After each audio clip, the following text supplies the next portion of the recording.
Maxine, you've got a place in history as the second Australian to take a seat from a Prime Minister, but again, you've lasted one term. How are you feeling about this right now? Not a good night, Kerry, and in the end we could not withstand this kind of swing. As you've just said, I was on 1.4%, and it was very interesting. We had 11 candidates on the ballot. I'm told actually that all candidates, the vote has really gone everywhere. Christian Democrats got higher votes in particular booths, things like this. We have also had a very high informal vote in some areas, which actually suggests a pox on both your houses. Now, how do you read it? How do you read it, considering the campaign that you've watched being run across the nation while you've conducted your campaign within Bennelong?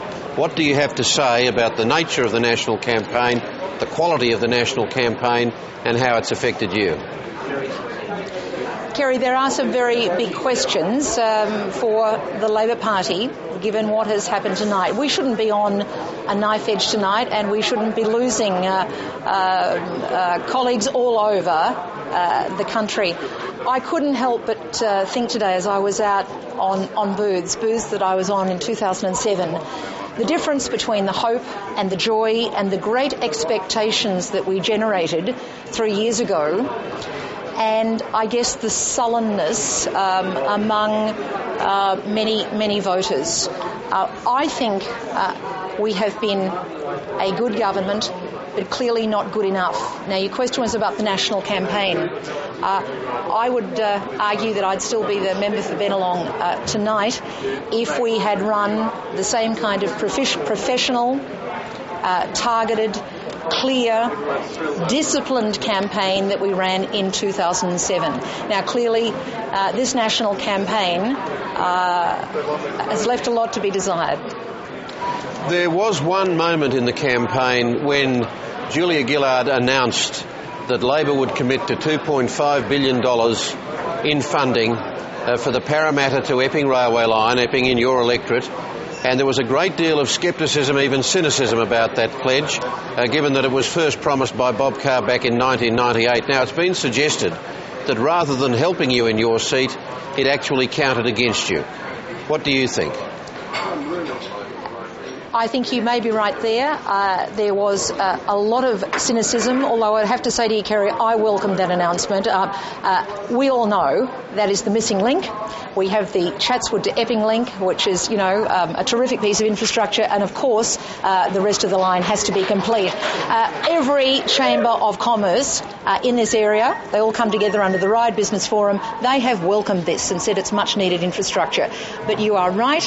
I think that given the on-again, off-again nature of transport commitments in this city, we are battling uphill to convince people of the credibility of that commitment. Now, Kevin Rudd persuaded you to run for this seat in the first place, and I imagine your memories of that night will be etched in your mind for the rest of your life. But you were one of the few who stayed with Kevin Rudd at the end of his Prime Ministership. Do you think that there would have been a different outcome if Kevin Rudd had remained Prime Minister? I don't know, Kerry, but clearly you cannot have the removal of a Labor leader and a Prime Minister and then 2 months later have an election and not have that play into the outcome. But if I could just give you an idea of what I think has happened nationally, a couple of things. I think our problems actually go back to last year when we never quite claimed victory over the global financial crisis. I think the singular achievement of the government has been the fact that we have a national unemployment rate of 5.3%. Everyone I know has got a job.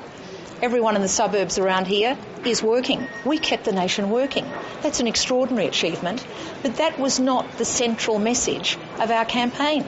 It should have been built all around jobs. Now, I know that Julia Gillard was talking about jobs all the time, But I have to say the clarity of that did not cut through in the same way as the clarity of the Liberal campaign. And I'll mention one other thing that was a huge factor here in Bennelong that goes to the heart of credibility.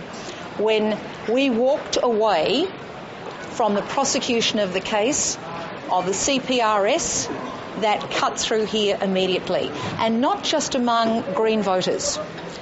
People saw it as a core belief issue. They said, well, look, you argued for this. You said it was the most important thing. And if you're going to walk away from that, what else are you going to walk away from? So I have to say the disappointment with the kind of government that we said we would be, I think has been acute.